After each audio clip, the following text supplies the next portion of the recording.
100-ге жоқ энергия маған ашылып тұрса, мен соны сіздерге беру мүмкін. Сіз олардың барын өміріңізде қолданасыз. Солардың барлығын сіз өзіңізге алған кезде сізде де поток ашылады, порталыңыз ашылады. Сізге де аян мен энергия келеді. Сіз өзіңізді шектемейсіз ғой. Жоқ, менікі дұрыс емес, мен мынаның рамканың ішінде отыру керекпін деп ше. Мүмкіндік деген өте көп. Жаратушы біздің барлығымызға осы мүмкіндікті берген. Және мына дәуірде, жаңа дәуірде, энергия дәуірінде адамдардың барлығы энергияға ашылып жатыр. Сіздердің де мына жерде отыруларыңыз тегін емес.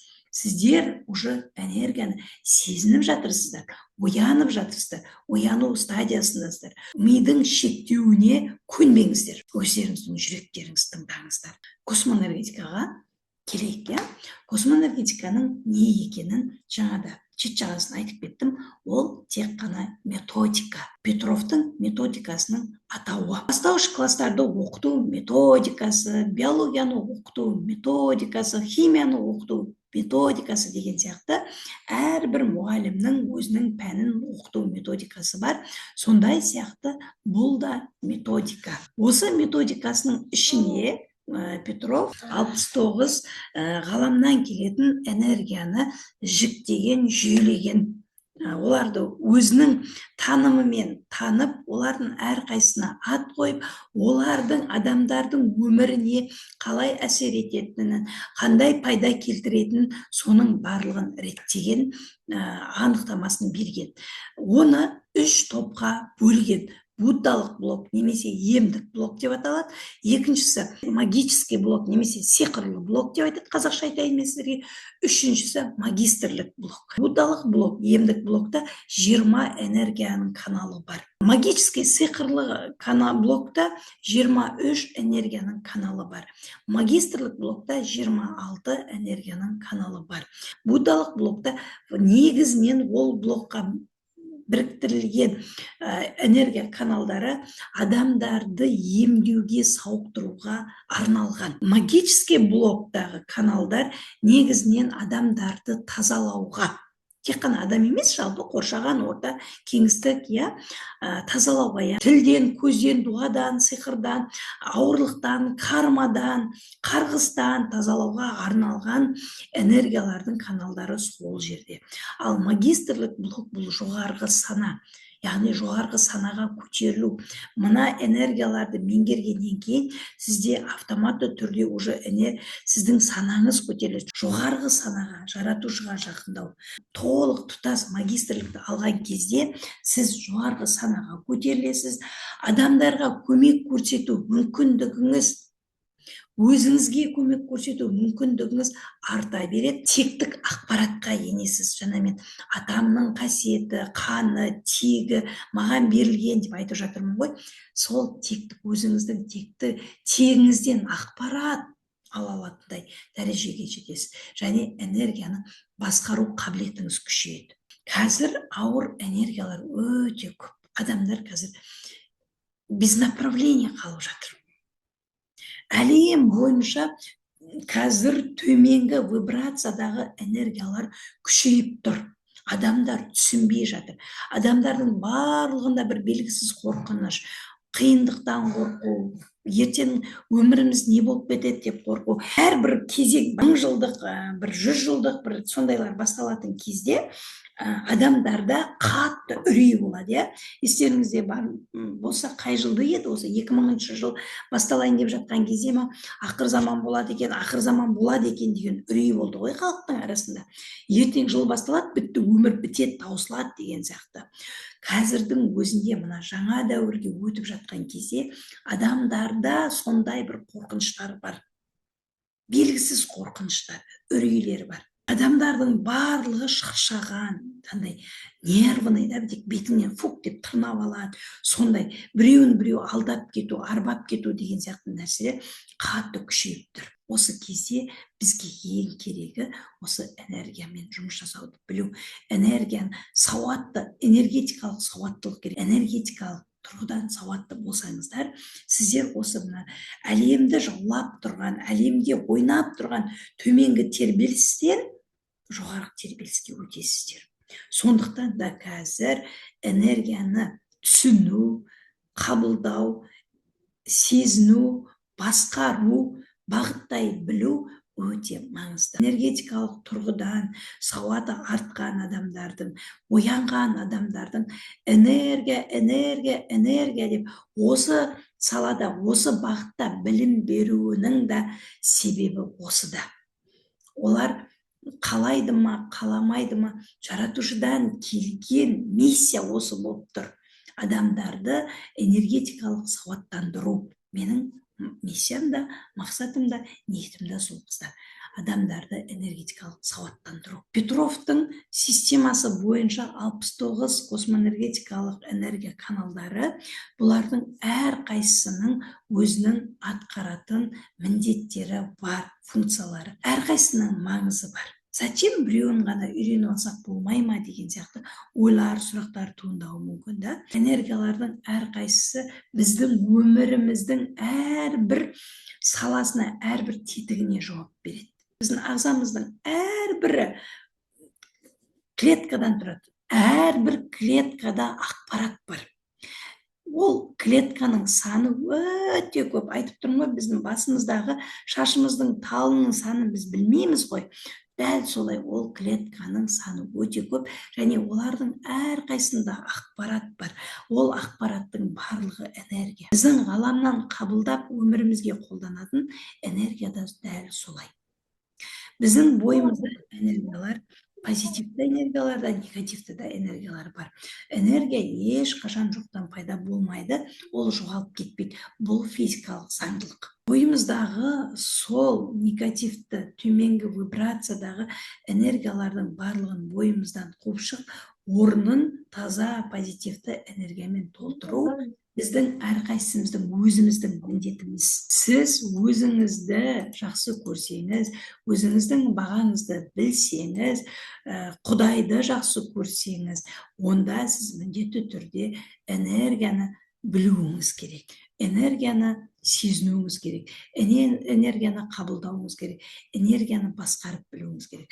Энергия өте көп. Просто біз оны басқарып білуіміз керек, бағыттап білуіміз керек. Біз егер энергияны дұрыс бағыттай алмасақ, энергия дұрыс емес жағына қарай бағытталып басқа мақсатта, сізге кері мақсатта жұмыс жасауы мүмкін. Біздің жаңа ашуымыз, ызамыз, кегіміз, біреуді алдау, арбау деген нәрселердің барлығы осы энергияның дұрыс емес бағытта жұмыс жасауының нәтижесі. Сущностьтар, қазақтар оны парекеттер деп атайды. Неше түрлі парекеттер, тылсым әлем, параллельный әлемнің өкілдері, олардың барлығы біздің энергиямыз дұрыс жұмыс жасамауына жұмыс жасайды. Олар бізді аңдып жүреді, бізбен келісімге отырады. Өйткені мына күллі әлемдегі жаратылыстардың 18 мың ғаламды жаратқан жаратушы тек бізге ғана нұрды берген. Қалған параллельді әлемнің жаратылыстары сол нұрға, сол энергияға мұқтаж. Олар бізді аңдып жүріп, біздің чуть төменгі вибрацияға қарай жақындаған түрімізді көрсе, бітті ғой, шап беріп ұстап алады, бізге келісімшартқа отырып лақтырып жібереді. Позитивті энергиямызды сорып отырады. Біз бәріне өзіміз ашып береміз есікті, ше. Мынандай бір әдемі анекдот бар. Шайтан дейді, өзінің баласына жаратылыстардың барлығын таныстырып келе жатыр екен дейді. Мынау сиыр, мынау түйе деген сияқты. Сөйтіп барлығы мынау шөп, мынау гүл, мынау өзен, мынау су, мынау тау деп мына күллі әлемнің жаратылыстарын таныстырып келе жатыр дейді. Бір кезде мынау адам деп айтады дейді. Бұл адам барлығын өзі бүлдіріп алады да, бізден көреді. Біз өзіміз оларға есікті ашып береміз. Есікті бір ашып бердің бе, бітті, ол кіріп кетті ма? Жүрекке, жүректің есігін ашып берсең бітті ғой, кіріп кетті ма? Оны шығару қиын болады. Жүректі оларға жыға, жаңағы сущностьтарға, парекеттерге, төменгі вибрацияларға ашып бермес үшін біз энергетикалық сауатты болуымыз керек. Энергетикалық сауаттылық деген энергияны дұрыс направлять етуді білу деген сөз. Оның методтары өте көп. Ол методтарды мен сіздерге өзімнің сабағымда үйретемін.